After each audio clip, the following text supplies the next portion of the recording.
ছাত্রলীগের সাবেক নেতা এবং কর্মী হিসাবে কথা বলে যাই। আজকে আমি বলে আসছি যে আমার যত তকমা আছে সব তকমা তোমরা নিয়ে যাও। আমার মানবতাবাদী বলতে এখন তোমরা বেঈমান বলো, কোনো অসুবিধা নাই। শেষ বিন্দু পর্যন্ত আমি বঙ্গবন্ধু কন্যা জননেত্রী শেখ হাসিনার সাথে আছি এবং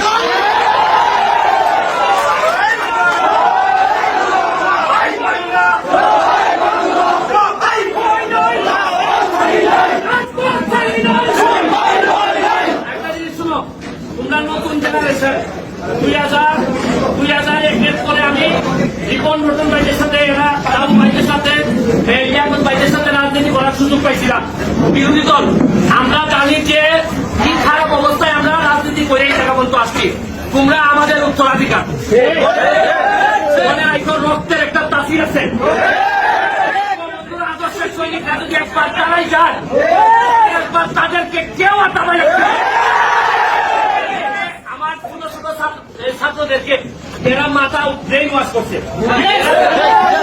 এরা জানে না কাদের এরা যুদ্ধ করতেছে।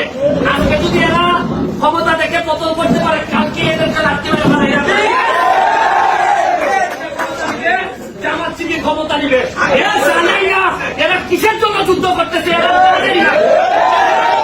বলবো যতটুকু পারো ছোট ভাই যারা আছে বুঝাবা, তবে এদের সাথে যারা জামাত বিএনপি ছাত্র শিবির যারা আছে তাদেরকে প্রতিহত করার জন্য বাংলাদেশ ছাত্রলীগ একটা বড় ভূমিকা রাখবে।